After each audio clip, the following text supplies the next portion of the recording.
Assalamualaikum dan salam keluarga Malaysia. Semasa 4 bersama saya, Sahih Samsudin. Keperluan aset bagi kegunaan anggota keselamatan bertugas di Zon Selamat Timur Sabah S-Zone perlu pemerkasaan. Perkara tersebut penting dalam memastikan anggota keselamatan negara sentiasa siap siaga dalam pelbagai aspek khususnya aset. Menteri Komunikasi dan Multimedia Tan Sri Anwar Musa menyatakannya dalam sidang media selepas lawatan kerja rasmi beliau ke Sabah hari kedua. Beliau mengadakan lawatan ke beberapa pos kawalan di kawasan keselamatan khas Pantai Timur Sabah Eskom sekitar pulau-pulau di Semporna.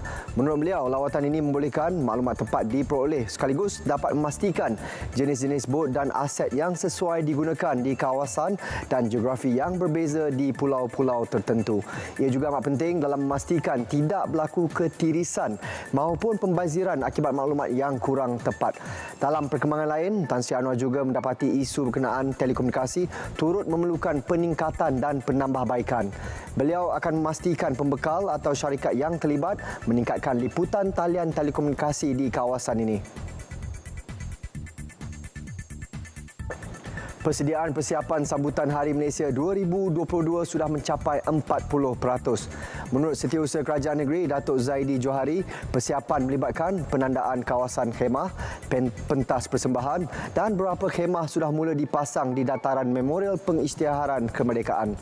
Bagi persiapan logistik, Kerajaan Negeri menerusi kerjasama dengan Majlis Bandaraya Melaka Bersejarah MBMB ada menyediakan kawasan parkir kenderaan yang mampu menampung lebih 2,000 kenderaan.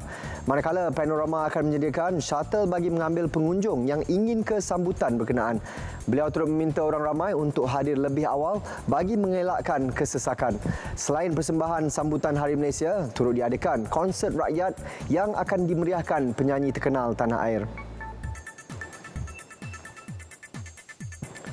Majlis Perasmian Balai Polis Lenggeng bukti komitmen PDRM menambah baik perkhidmatan dengan menambah jumlah anggota bagi memenuhi keperluan keselamatan komuniti setempat. Ketua Polis Negeri Sembilan, Datuk Roslan Khalid berkata, beberapa kawasan di negeri itu termasuk Lenggeng telah menerima tempias pembangunan di Lembah Kelang yang menyebabkan pertambahan jumlah penduduk.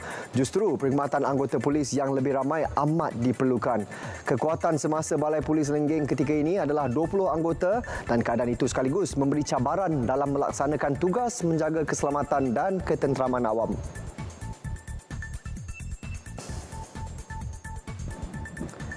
Perkembangan sukan, kontingen negeri Selangor menyasarkan 40 pingat emas selain membidik kedudukan 3 terbaik pada Sukan Malaysia Sukma 2022 yang akan membuka tirai pada 16 September ini.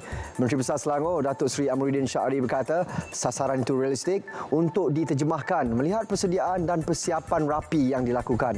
Tambah beliau lagi, kontingen Selangor kekal sebagai satu-satunya negeri menjuarai Tamasya Sukma sebanyak 9 kali dan optimis kecemerlangan mampu diulangi tahun ini. Beliau ditemui ketika majlis penyerahan bendera kontingen negeri Selangor di Kompleks Generasi Muda dan Sukan Selangor.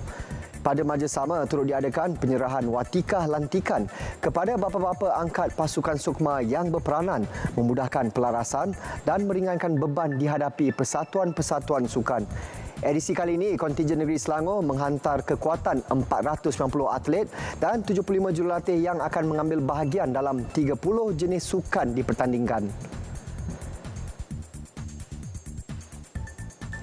Bagi melahirkan lebih ramai atlet muda, Jabatan Pendidikan Labuan bakal merangka kerjasama dengan persatuan-persatuan sukan, majlis-majlis sukan serta Jabatan Belia dan Sukan. Pengarah Jabatan Pendidikan Labuan, Yusuf Muhammad berkata, bakat atlet dalam kalangan pelajar sekolah perlu digilap bagi membolehkan mereka menjadi pelapis dalam acara sukan di peringkat lebih tinggi pada masa hadapan. Selain memperkasa kemahiran, fokus juga perlu tertumpu kepada usaha memberi pendedahan lebih luas. Semasa 4 berakhir di sini, teruskan kesetiaan anda bersama kami sehingga kita berjumpa lagi. Assalamualaikum dan salam keluarga Malaysia.